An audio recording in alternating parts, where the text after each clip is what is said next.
Bien-aimés dans le Seigneur, nous sommes donc le dernier jour de la semaine d'enseignement.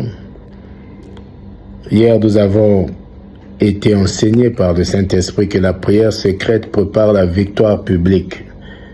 La prière secrète prépare la victoire publique.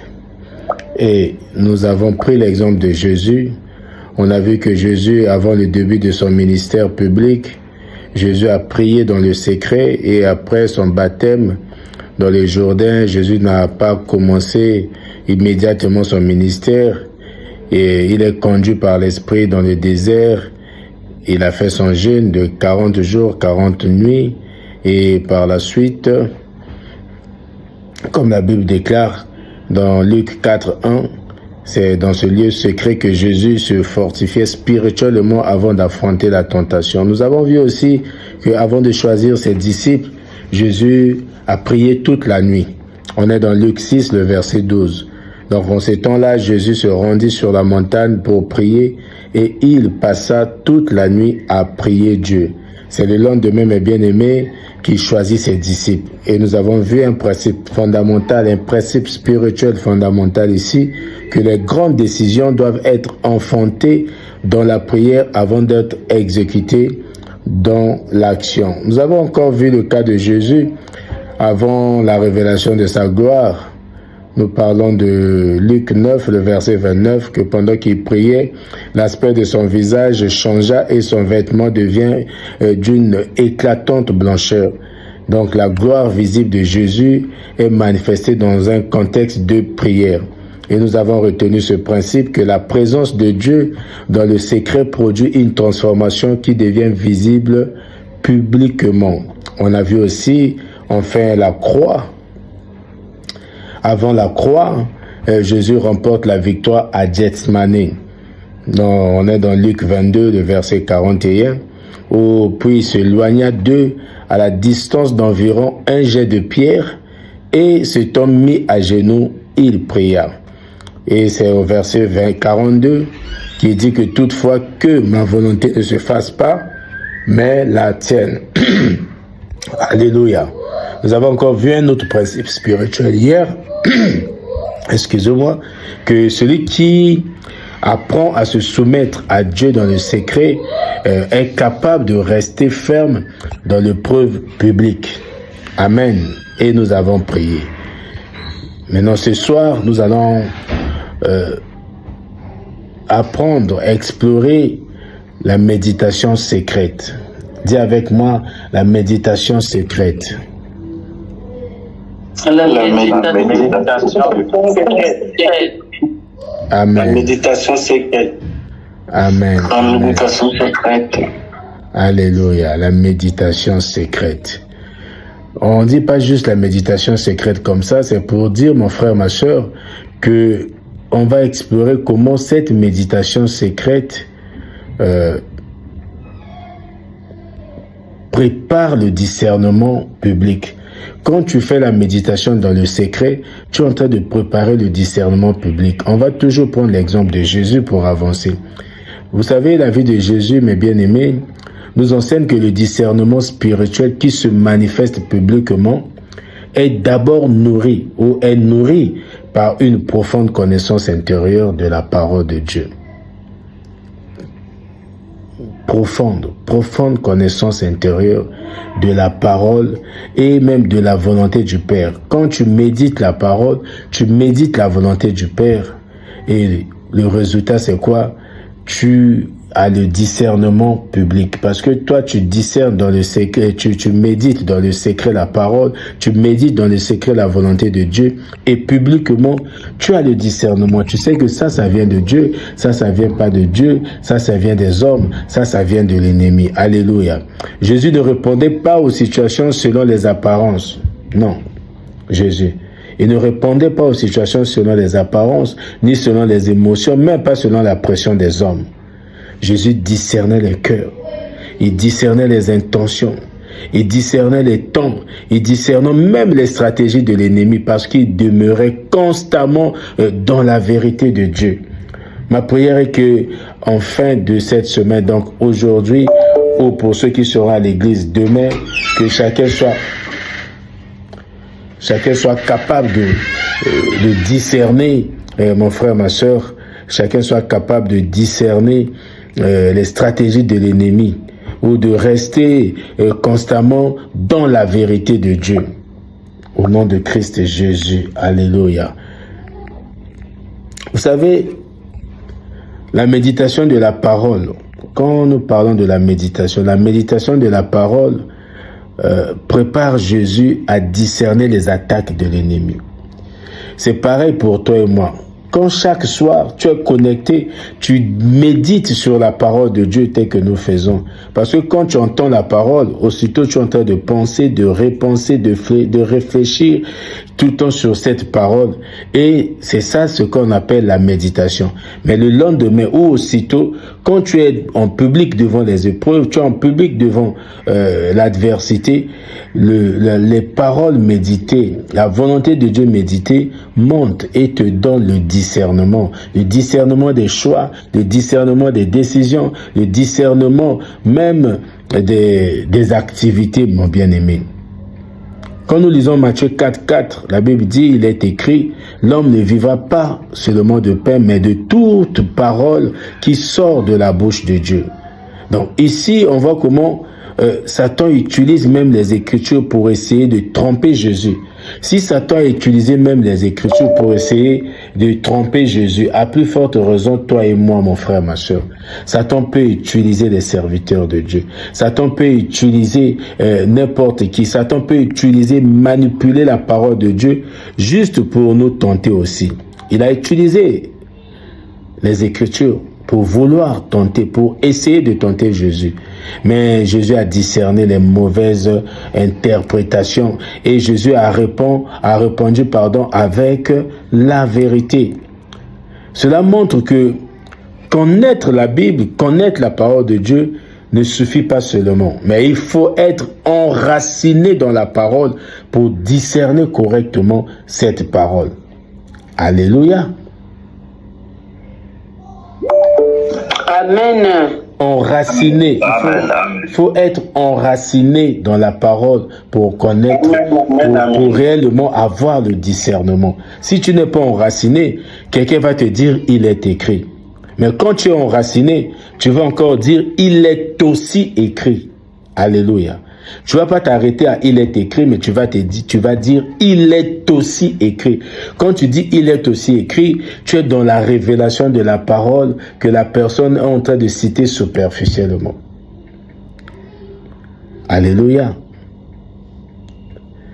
Donc, amen. On peut tirer un principe ici que celui qui médite profondément la parole reconnaît plus facilement la contrefaçon spirituelle, parce qu'elle existe, la contrefaçon spirituelle. Mais quand tu médites constamment la parole de Dieu, tu reconnais plus vite, tu reconnais plus facilement la contrefaçon spirituelle, la piraterie spirituelle. Tu reconnais. Tu comprends que ça, c'est pas une prophétie. Tu comprends que ça, c'est pas un enseignement cohérent comme les chrétiens de Béret. Parce qu'il y a des gens qui sont seulement derrière l'argent. Mais tu reconnais la contrefaçon. Pourquoi? Osée 4:6, la Bible dit que mon peuple est détruit parce que lui manque la connaissance. Or, toi, tu reçois la connaissance. Chaque soir, tu médites à la parole de Dieu. Donc, ça te permet de déceler les contrefaçons spirituelles dans ta marche chrétienne. Alléluia. Donc, la méditation secrète, mon frère, ma soeur, quand nous parlons de la méditation secrète, c'est pas une méditation qui se fait dans la journée où tu es devant les hommes, tu es en train de méditer. Là, nous prions, chacun est chez lui, chacun peut se retrouver en famille, tu es en train de méditer secrètement. C'est ça, j'aime dire que quand nous prions, ne soyons pas discrets. Où tu es là, tu es en train de suivre le match, tu te concentres sur le match, tu n'as pas assez de temps pour méditer ce que tu es en train de recevoir. Nous avons dit la fois dernière que quand une parole, nous avons prié pour ça, que la parole que nous recevons monte juste, ou descende des oreilles juste au cœur. Que le cœur, au niveau du cœur, cette parole monte au niveau des pensées. Des pensées au niveau des choix au niveau de notre conduite. Mais si tu n'as pas la méditation, la parole va se limiter au niveau des oreilles. Au niveau des oreilles. Donc la méditation secrète permet de discerner les intentions cachées des hommes. Alléluia. La méditation secrète. Ça permet de discerner les intentions cachées des hommes. Quand tu n'as pas la méditation, on est toujours dans le cas de Jésus, qui est le modèle parfait. Jésus ne se laissait pas impressionner par les apparences. Je déclare que toi aussi tu ne seras pas, toi qui reçois cette parole, tu ne seras plus impressionné par les apparences, au nom de Jésus. Amen. Amen. Tu ne seras plus impressionné par les apparences, au nom de Jésus. Amen. Amen. Amen. Amen. Amen. Les foules admiraient, les foules, au temps de Jésus, les foules admiraient certains religieux, mais Jésus discernait leur état intérieur. Donc comme aujourd'hui, toi tu peux admirer certains prophètes, certains pasteurs, certains docteurs, certains évangélistes par rapport à la grandeur ou à la taille de leur église ou par rapport à leur ancienneté ou par rapport à ceci. Mais Jésus, non, Jésus, lui, il discerne, il regarde au-dedans, il regarde l'état intérieur. Matthieu 15, le verset 8, la Bible dit, c'est Jésus qui parle, et Jésus dit, ce peuple m'honore des lèvres, mais son cœur est éloigné de moi. Et il y a beaucoup de gens comme ça, mon frère, ma soeur. Les hommes voyaient les pratiques religieuses. C'est comme aujourd'hui, quelqu'un peut voir dans une église comment les gens tombent, comment les gens sont en train de rentrer en transe, ou comment... Ça, c'est ça des œuvres religieuses. Jésus, lui, discerne l'état intérieur. Je déclare qu'au travers de cette parole, que tu sois capable, que Dieu te donne la possibilité, la capacité, Dieu t'équipe afin d'être à même de discerner le cœur, de discerner les motivations, de ne pas se limiter aux apparences religieuses. D'être comme Jésus qui voit le cœur. Alléluia. Parce que le discernement de Jésus ne venait pas d'une suspicion humaine, non.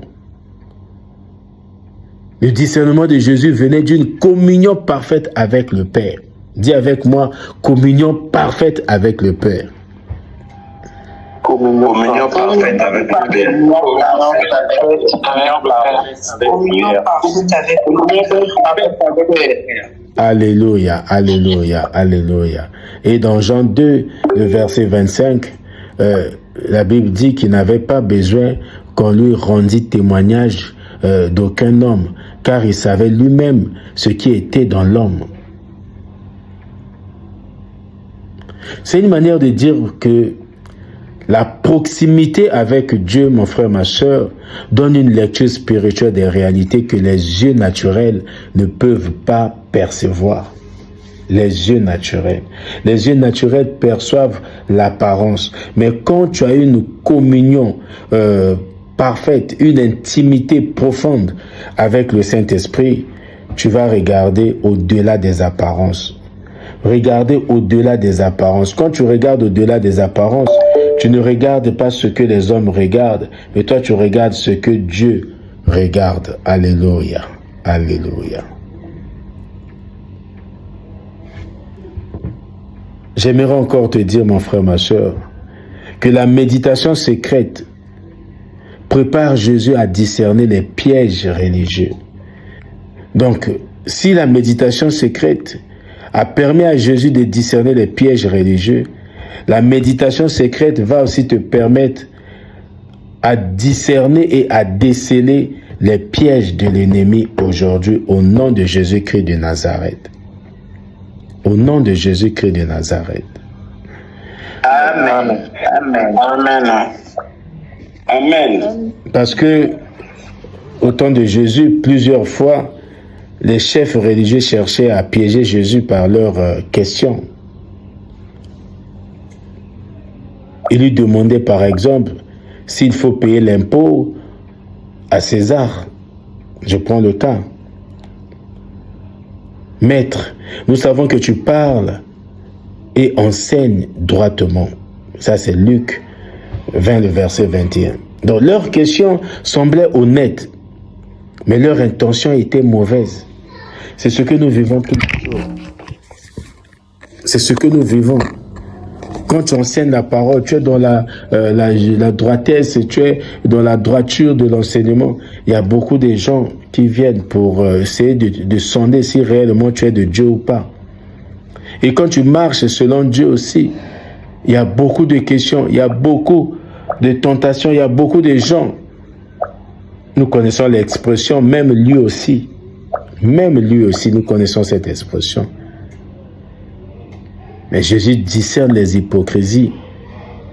Il discerne l'hypocrisie des chefs religieux.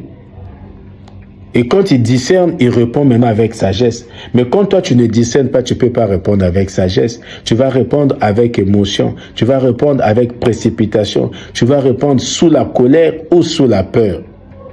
Ou sous la pression. Mais dans Luc 20, le verset 25, Jésus leur répond. Il dit quoi? Rendez donc à César ce qui est à César et à Dieu ce qui est à Dieu. Cette parole est profonde. Ça veut dire quoi? Est-ce qu'aujourd'hui nous voyons, même dans nos communautés, mais les gens ne rendent pas à César ce qui est à César. Ils ne rendent pas à César. Ils veulent tout rendre à Dieu, même pendant César. Je prends le cas, il y a des gens qui organisent des séminaires pendant une semaine, de 8h à 12h. Mais où est la part de César de 8h à 12h? 8h à 12h, c'est l'heure de César pour ceux qui travaillent. C'est l'heure de César. Donc, tu ne peux pas faire un programme chrétien pendant les heures de César. Il faut rendre à César ce qui est à César. On ne peut pas commencer un programme de 8h jusqu'à 12h. Maintenant, ceux qui travaillent, les responsables, ceux qui sont même les libéraux, qui travaillent pour gagner à cette heure-là, qu'est-ce qu'ils doivent faire? Donc, pour dire que ce passage n'est pas appliqué, les gens ne respectent même pas ce passage. Parce qu'il n'y a pas la méditation secrète. Jésus a dit, quand tu médites secrètement, tu vas comprendre que à César, ce qui est à César, je dois rendre à César ce qui est à César. On ne va donc pas organiser des programmes de 8h jusqu'à 12h. Après, on reprend de 14h jusqu'à 16h, 18h. Et si c'est pour toute la semaine, mais celui qui travaille ne va pas participer à ça. Ou celui qui travaille peut demander la permission aujourd'hui, demain, mais il perd la confiance de ses responsables. C'est pour ça que Jésus dit, rendez à César ce qui est à César, à Dieu ce qui est à Dieu. C'est pour cela que le corps de Christ n'est pas respecté par l'État jusqu'aujourd'hui. On nous prend pour des utopistes. Et quelqu'un qui... Parce que si tu ne travailles pas, comment tu dois gagner ta vie? Mais 8h à 12h, c'est l'heure du travail. Imaginez un médecin qui doit consulter. Imaginez un chef d'entreprise qui doit travailler. Imaginez un caissier qui doit être là pour recouvrer les fonds. Imaginez quelqu'un qui doit calculer pour... Donc, il y a beaucoup de... Donc, tout ça là déjà, rendez à César ce qui est à César, à Dieu ce qui est à Dieu. Donc, leurs questions semblaient honnêtes, mais leur intention était mauvaise. Et vous voulez penser que Jésus devait dire que non, même vos impôts ne payez pas donner à Dieu. Là, Jésus a pris l'exemple des impôts. Ils ont pris l'exemple des impôts pour dire que ce qui doit revenir à l'État revient à l'État. Ça veut dire ce qui doit revenir au travail revient au travail. Priez après les heures de service. Priez après les heures. On ne peut pas prier, on dit lundi jusqu'à vendredi de 8h à 12h. De 14h à 18h. Maintenant, finalement, les gens vont travailler comment?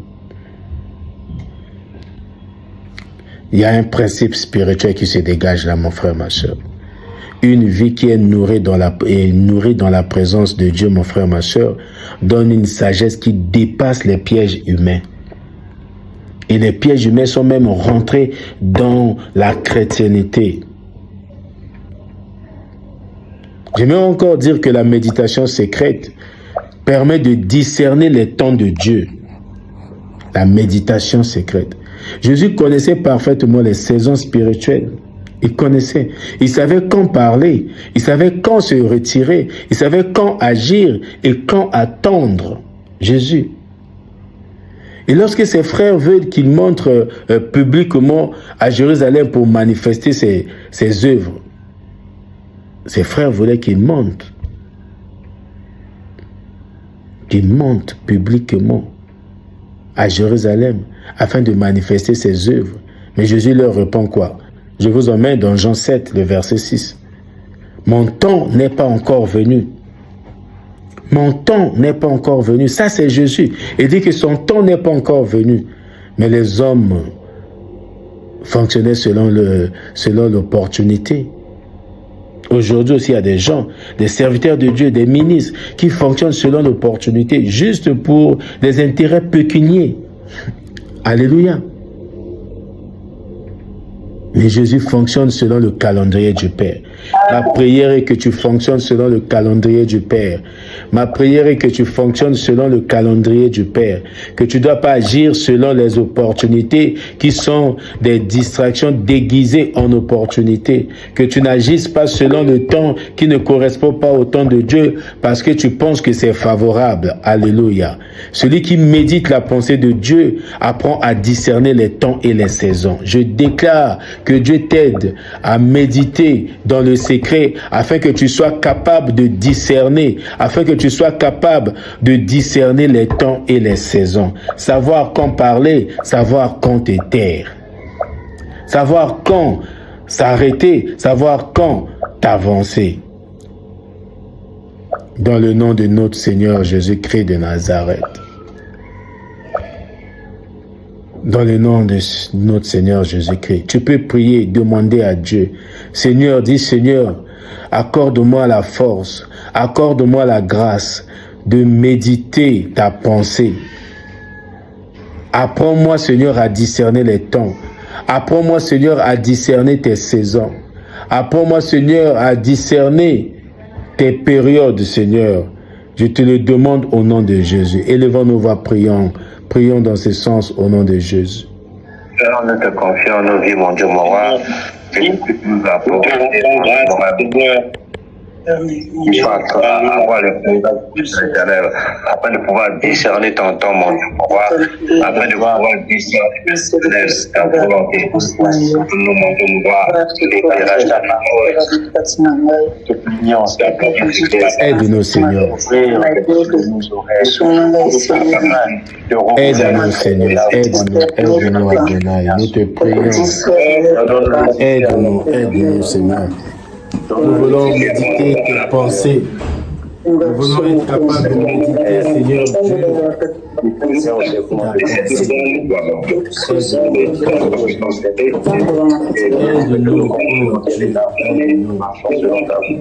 Aide-nous, Seigneur. Nous te prions.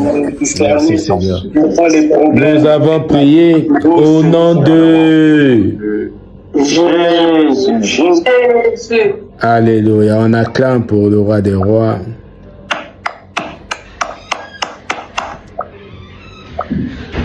La méditation secrète, mon frère, ma soeur, protège Jésus contre les recherches de l'approbation des hommes. Jésus a été protégé contre la recherche de l'approbation des hommes. Parce qu'après avoir accompli des miracles, Jésus ne cherche pas la gloire des hommes. Il se retire parfois loin même de la foule. Donc son identité ne dépendait pas des applaudissements. L'identité de Jésus ne dépendait pas des appréciations ou des conseils des hommes, mais de sa relation avec le Père. Je suis dans Luc 5, le verset 16. Il dit, pour lui, il se retirait dans les déserts et priait. Ça, c'est après les miracles. Jésus se retirait. Nous devons être comme Jésus, mes bien-aimés. Parce que celui qui connaît Dieu dans le secret, mon frère, ma soeur, n'est pas contrôlé par l'opinion publique. Frère Guy Armand, celui qui connaît Dieu dans le secret n'est pas contrôlé par l'opinion publique. Est-ce que tu peux dire ça à ton frère, à ta sœur? Celui qui connaît Dieu dans le secret. Celui qui connaît Dieu dans le secret ne peut pas être impressionné par les opinions publiques. N'est pas contrôlé par l'opinion publique.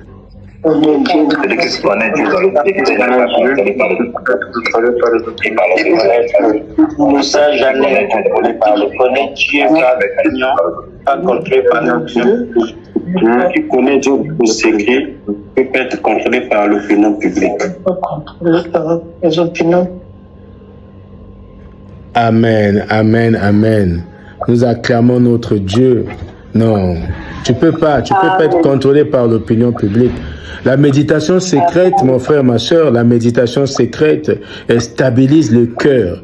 La méditation secrète permet donc de discerner entre la voix de Dieu, la voix des hommes, la voix des émotions, la voix de l'ennemi. Ça, c'est la méditation secrète.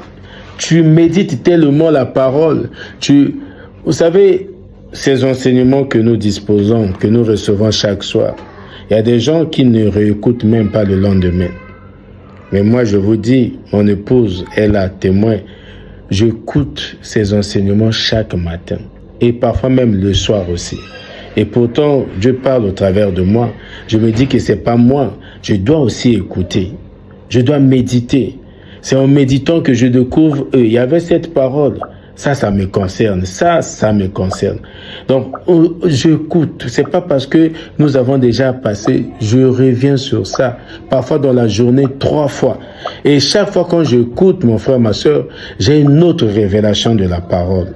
Dans ce que on a enseigné hier, ou nous avons reçu comme enseignement hier. C'est ça la méditation. Écouter, réécouter. Tu vas voir que, mais finalement c'est ça. Tu vas découvrir des choses que toi-même, en prononçant, tu n'avais même pas compris. Alléluia. Parce que tu peux discerner entre la voix de Dieu, la voix des hommes. Quand tu reçois une prophétie, tu peux discerner si l'homme a ajouté quelque chose ou réellement ça vient de Dieu. Tu peux discerner la voix même des émotions dans la déclaration, la libération d'une parole de connaissance ou de sagesse. Tu peux dire que non, là il y a des émotions. Là, ça c'est la voix de l'ennemi. Le prophète était un peu distrait. Alléluia. Amen. Amen. Mon frère, ma soeur, bien-aimés dans le Seigneur, avant de terminer, j'aimerais dire à une personne que le discernement spirituel n'est né pas seulement dans les moments de crise, non. Le discernement spirituel se construit dans la discipline quotidienne de la méditation de la parole de Dieu. Donc un chrétien qui néglige la parole devient vulnérable aux apparences, il devient vulnérable aux manipulations, il devient vulnérable aux fausses directions. Mais celui qui demeure dans les Écritures, mon frère, ma soeur, développe une intelligence spirituelle. Dis Seigneur, aide-moi à développer mon intelligence spirituelle. Aide-moi à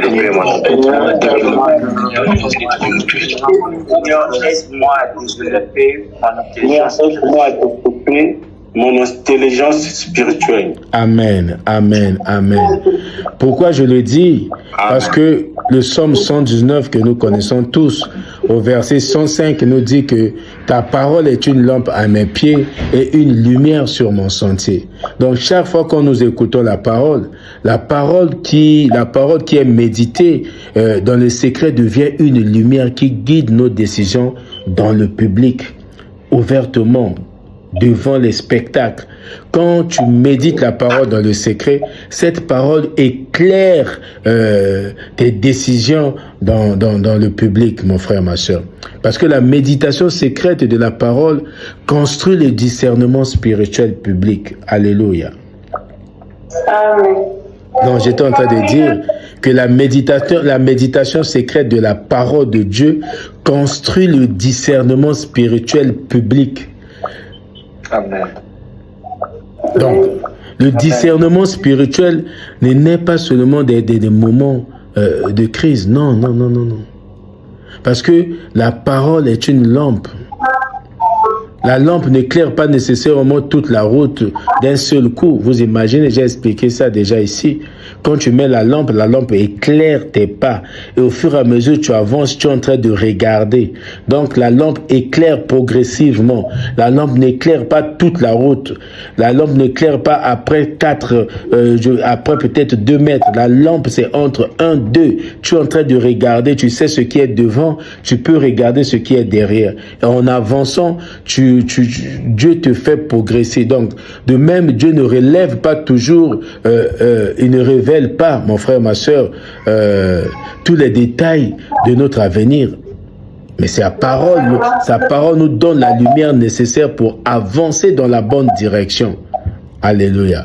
C'est pour ça que nous avons besoin de méditer la parole, de ne pas être superficiel avec la parole. Nous devons donc être enracinés dans la parole afin de découvrir, afin de discerner ce qui est nécessaire, ce que Dieu nous éclaire afin d'avancer selon son rythme, afin d'avancer dans la bonne direction. Alléluia. Alléluia.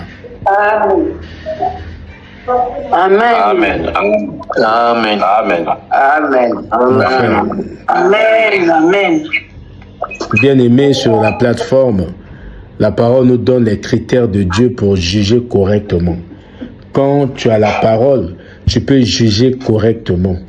Les critères, parce que le discernement spirituel consiste à voir les choses, non pas seulement avec les yeux naturels, mais avec la perspective de Dieu. Parce que sans la parole, l'homme l'homme peut être guidé par ses émotions. Si tu n'as pas la parole de Dieu, on a vu ça pendant la stabilité émotionnelle.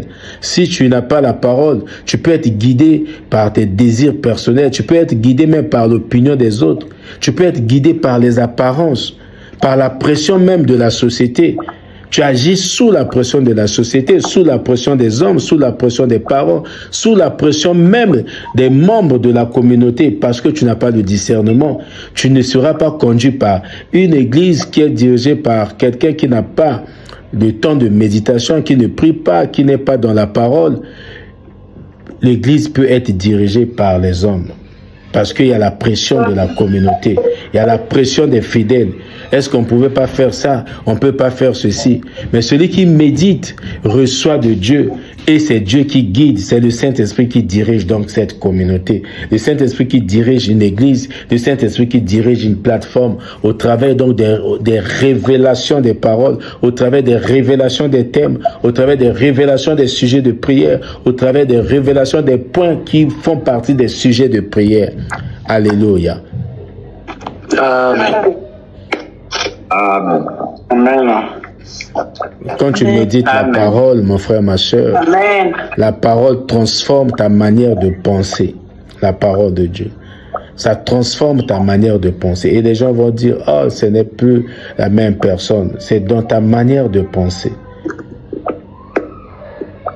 Donc, c'est pour cela, Paul, poussé par le Saint-Esprit, dans Romains chapitre 12, verset 2, il nous recommande, ne vous conformez pas au siècle présent, mais soyez transformés par le renouvellement de l'intelligence, afin que vous discerniez quelle est la volonté de Dieu. Donc, ce qui est bon, ce qui est agréable et ce qui est parfait. Alléluia. Amen. Une intelligence qui est renouvelée, mon bien-aimé, ma bien-aimée, par les Écritures, ça devient capable de reconnaître ce qui vient de Dieu, capable de reconnaître ce qui t'éloigne de Dieu au travers des paroles. Peu importe la parole qui est déclarée par une personne, peu importe si c'est même un serviteur de Dieu chevronné, un serviteur de Dieu, comme on peut dire que qui a l'expérience, qui a une renommée mondiale, internationale, mais tu discernes, parce que les chrétiens de Béret, mes frères, mes sœurs, observer, examiner toute parole de Paul. Si on arrive à examiner les paroles de Paul, on peut donc examiner les paroles de n'importe qui. En commençant par ce que j'enseigne, il faut examiner par la lumière de la parole de Dieu ce qui est écrit. Alléluia. Amen. Amen. Amen. Amen. Alléluia. Alléluia. Alléluia. Amen. Celui qui néglige la parole, quand tu négliges la parole, tu deviens vulnérable aux apparences. Vulnérable aux apparences. Parce que l'absence de profondeur biblique, mon frère, ma soeur, expose tout enfant de Dieu aux séductions spirituelles. Ça t'expose. Tu vas suivre la beauté de l'église. Tu vas suivre l'éloquence du pasteur. Tu vas suivre les gestuels du pasteur. Tu vas commencer à suivre les... Non, ça c'est des manipulations. Ça c'est des séductions, mon frère, ma soeur. Il faut être enraciné dans la parole. Quand tu es enraciné dans la parole, ça veut dire comme un arbre qui plonge ses racines dans la terre, toi aussi tu plonges ta foi dans la parole de Dieu. Tu es enraciné dans la parole de Dieu. Parce que la parole de Dieu, la parole est vie et esprit. La parole vivifie. La parole de Dieu, Jean 1:1. Au commencement était la parole était avec Dieu et la parole était Dieu. Parfois tu passes à travers de ta guérison parce que tu n'as pas la parole. Tu passes à travers de ta délivrance.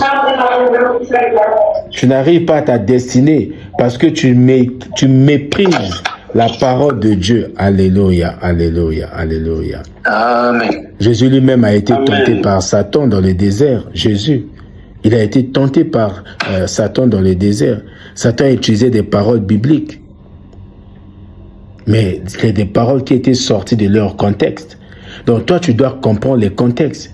Quelqu'un peut t'enseigner une parole, mais qui ne correspond pas au contexte, qui est sorti de son contexte. C'est pour cela, quand Satan parle, mais Jésus qui est Dieu, qui connaît les vrais contextes des paroles, il a une connaissance qui est profonde de la volonté du Père.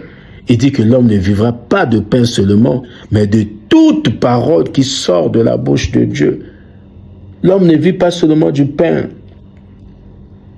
mais de la parole qui sort de la bouche de Dieu. Matthieu 4:4. C'est-à-dire une personne, mon frère, ma soeur, qui connaît seulement quelques versets, sans avoir une vie enracinée dans l'ensemble du conseil de Dieu, peut facilement être manipulé. Tu connais quelques versets, tu ne connais pas, comme on dit, l'homme ne connaît pas en totalité. Nous connaissons en partie. Mais quand tu connais seulement ces versets, mais tu n'es pas enraciné dans l'ensemble du conseil de Dieu, ça veut dire que tu n'es pas enraciné dans la parole, tu peux pas distinguer une émotion forte d'une véritable direction divine. Tu vas penser que c'est la direction de Dieu, mais c'est simplement une émotion qui est forte. Tu ne pourras pas discerner une opportunité d'une volonté de Dieu. Tu ne pourras pas discerner une voix humaine de la voix du Seigneur parce que tu entends beaucoup de voix. Tu ne pourras pas discerner la voix de Dieu avec la voix de ta circonstance. Tu vas penser que c'est Dieu qui te parle. Or, c'est ton problème qui te parle. Comme Goliath, chaque matin, venait pour haranguer les enfants de Dieu. Chaque matin. Toi aussi, ton problème te parle tous les jours. Mais ce n'est pas Dieu qui te parle. Il faut le discernement. Tu sais comment Dieu parle. Jean chapitre 10, le verset 27, 28. Jésus dit, mes brebis connaissent ma voix et me suivent. Tu dois connaître la voix de Jésus et de le suivre. Et moi, je les protège dans le creux de ma main. Quelqu'un peut te dire que non, toi, tu vas descendre aux enfers. Toi, tu es en train de perdre le salut. Toi, tu es en train de teindre ta lumière. Toi, tu es en train de faire ceci. Mais la parole dit que Dieu ne t'abandonnera pas. Tu es dans le creux de la main de Dieu. Une largeur, une longueur, une profondeur infinie. La main de l'homme ne peut pas te toucher parce que tu es dans le creux de la main de Dieu. Donc quand tu médites le creux, seulement le creux de la main de Dieu, tu médites la main de Dieu, tu regardes la distance qui sépare la surface, l'extrémité de sa main jusqu'au milieu. Est-ce que la main de l'homme peut atteindre? La distance qui sépare la surface jusqu'à la profondeur du creux de la main de Dieu, est-ce qu'un homme peut arriver là? Même pas l'ennemi. Donc tu comprends que Dieu te protège réellement. L'homme ne peut rien contre toi. Alléluia. Tu vis donc avec cette conception.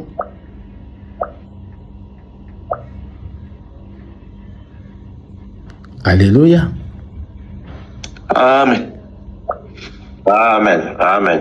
La parole Quand la parole de Dieu est déposée dans le cœur devient une voix intérieure qui nous rappelle: cette voix n'est pas bonne, attends encore, pardonne, obéis, n'avance pas, ne te précipite pas, ne sois pas en colère.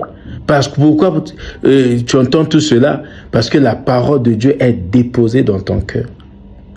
La parole nous protège contre les fausses directions. La parole de Dieu. Donc, dans un monde qui est rempli de nombreuses voix, le chrétien doit connaître la voix du berger. Mes brebis entendent ma voix. Je les connais et elles me suivent. Jean 10, 27. La question est donc: comment reconnaître la voix du berger? En demeurant dans sa parole, tout simplement. Plus nous connaissons les Écritures, plus nous reconnaissons ce qui correspond au caractère de Dieu, parce que nous connaissons les Écritures. Osée 4, 6, mon peuple est détruit parce qu'il ne connaît pas les Écritures. Quand on dit la connaissance, c'est la parole de Dieu. Dieu ne se contredit jamais. Il y a des gens qui vont te dire, on a déjà fait ça avec beaucoup de gens. Oh non, la parole s'oppose ici, la parole se contredit ici. Non, non, non, Dieu ne se contredit jamais. Il dit dans Nombre 23, le verset 19, il n'est pas un homme pour mentir, ni fils d'homme pour se repentir, donc pour se régner, pour se contredire. Non, non, non. Le Saint-Esprit conduit selon la parole. Ça ne peut pas te conduire à l'opposé de la parole. Et la volonté est toujours en harmonie avec les principes de Dieu. La volonté de Dieu est toujours en harmonie. La direction de Dieu produit la vie. La direction de Dieu produit la sainteté. La direction de Dieu produit la paix. Quand tu sais que tu vois la vie, tu sens la vie, tu sens la sainteté, tu as la sainteté et tu sens la paix, tu remarques la paix. Ça, c'est la direction de Dieu. La direction de Dieu ne peut pas produire la confusion. Non, non, jamais. Donc, une manière de dire que la méditation quotidienne transforme un enfant de Dieu en un homme sage. La méditation quotidienne transforme un enfant de Dieu en homme de sagesse. Le Psaume 1 présente l'homme heureux comme celui qui trouve son plaisir dans la loi de l'Éternel et qui la médite jour et nuit. Psaume 1, verset 2. Il est comme un arbre, verset 3. Il est comme un arbre planté près d'un courant d'eau qui donne son fruit en sa saison et dont le feuillage ne se flétrit point. Alléluia. L'arbre ne devient jamais, l'arbre ne devient pas solide au moment de la tempête. Non, non, non, non, non. L'arbre, c'est pas que ta foi devient solide pendant la tempête. Non, c'est avant la tempête. L'arbre ne devient pas solide pendant les vents. La stabilité vient de ces racines qui sont développées dans le secret. Ta stabilité aussi vient de ta foi qui est développée dans la parole en secret. Alléluia. Amen. De même, le discernement ne se construit pas au moment où la tentation arrive. Tu vas dire, là, Dieu, le Saint-Esprit va me donner les discernements pendant la tentation. Non, le Saint-Esprit veut que tu cultives une communion avec lui, une relation profonde où tu ne peux pas être surpris. Pourquoi? Parce que la parole remplit ton cœur. La parole de Dieu habite abondamment en toi. Même une révélation, même une prophétie peut s'avérer fausse. Pourquoi? Parfois Dieu n'a pas voulu dire ça, mais la personne a mal interprété. Mais quand tu connais le caractère de Dieu, tu connais les critères de Dieu, comment Dieu parle, tu vas arrêter cela. Ne cherchez pas seulement la direction de Dieu dans les moments urgents, mes frères et sœurs. Apprenez à marcher avec lui chaque jour dans sa parole. Alléluia. Amen. Sœur Desti, Amen. Apprends à marcher avec Dieu chaque jour dans sa parole. Tu peux le dire aussi à ton frère ou à ta sœur. Apprends à marcher avec Dieu chaque jour dans sa parole. Apprends à à marcher chaque jour. Apprends à marcher avec Dieu chaque jour. Apprends à marcher avec Dieu chaque jour. Apprends à marcher avec Dieu chaque jour dans sa parole. Alléluia. Je déclare au nom de Jésus, que ta vie sera enracinée dans la parole de Dieu, que tes pensées seront renouvelées par les Écritures que tu entends, que tu lis chaque jour dans le nom de Jésus-Christ. Je déclare que tu ne seras pas trompé par les apparences, ni conduit par la confusion au nom puissant de Jésus-Christ. Le Saint-Esprit qui est en toi, le Saint-Esprit va t'accorder une intelligence spirituelle pour reconnaître la volonté de Dieu. Je déclare au nom de Jésus que la parole de Dieu sera ta lumière au quotidien. Ta parole de Dieu va te guider. La parole de Dieu va te fonder en Christ au nom de Jésus-Christ. Au nom puissant de Jésus-Christ de Nazareth. Au nom puissant de Jésus-Christ de Nazareth. Au nom puissant de Jésus-Christ de Nazareth. Je le déclare au nom puissant de Jésus-Christ de Nazareth, que tu seras réellement enraciné dans la parole. Enraciné au nom de Jésus. Merci Seigneur Jésus. Merci Adonai. Père éternel, nous venons devant toi avec des cœurs humbles, soumis, Père éternel. Nous reconnaissons que toute influence véritable, toute autorité spirituelle et tout impact, Père éternel, qui porte du fruit, vient de toi seul. Ça vient pas des hommes. Seigneur, apprends-nous à t'obéir dans le secret. Là où personne ne nous voit, là où seul ton regard compte, Père éternel, délivre-nous, Seigneur Dieu, d'une vie qui cherche seulement l'approbation des hommes. Et donne-nous, Seigneur, un cœur qui cherche, Père éternel, avant tout à te plaire, pas à plaire aux hommes. Comme Jésus, Seigneur Dieu, donne-nous, Père éternel, la grâce de dire en toutes circonstances que ta volonté se fasse et non la nôtre. Ô Père, forme en nous, Seigneur, une obéissance profonde, une fidélité constante et une soumission totale à ta parole. Que nos choix cachés, Père éternel, nos pensées cachées, ô Dieu, nos paroles, nos motivations, Seigneur, soient alignées avec ta volonté. Seigneur, prépare-nous dans le secret avant de nous exposer publiquement. Prépare-nous dans le secret. Tu as dit dans Jean 15, le verset 5, sans toi, nous ne pouvons rien. Nous nous abandonnons à ta préparation secrète, Père éternel, avant de nous d'être exposés publiquement. Apprends-nous à accepter, Seigneur, les saisons de formation. Apprends-nous à accepter, Père éternel, les temps d'attente. Apprends-nous à accepter, Seigneur Dieu, les corrections et les disciplines, Seigneur Dieu, qui viennent de toi, Père éternel. Car nous savons que tu construis d'abord l'homme intérieur avant de manifester ton œuvre extérieure. Construis-nous d'abord intérieurement. Garde-nous de rechercher la grandeur sans caractère. Garde-nous de rechercher la grandeur sans l'influence qui vient de toi. Éloigne-nous des influences sans limite, Seigneur Dieu. Ô Père éternel, nous te prions que ton impact public ne soit jamais basé sur mes capacités humaines. Non, non, non, non. Non de là, Seigneur Dieu, mais sur une vie enracinée dans ton obéissance. Merci, Seigneur, de nous donner la force de rester fidèles lorsque personne ne nous applaudit, Seigneur. Lorsque personne donne-nous la force de te servir. Lorsque personne ne remarque.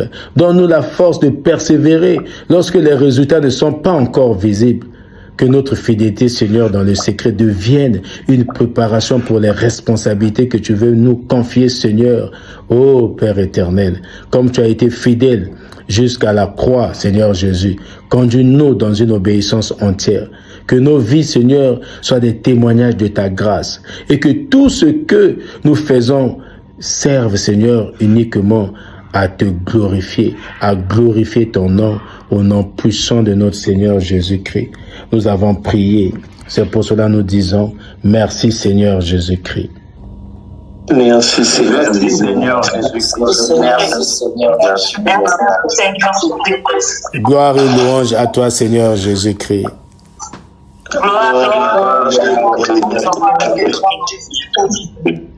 Avec foi et sincérité de cœur, nous disons à l'unisson Amen. Nous acclamons notre Dieu, on acclame, on acclame, on acclame, on acclame notre Dieu. Alléluia, alléluia. Amen.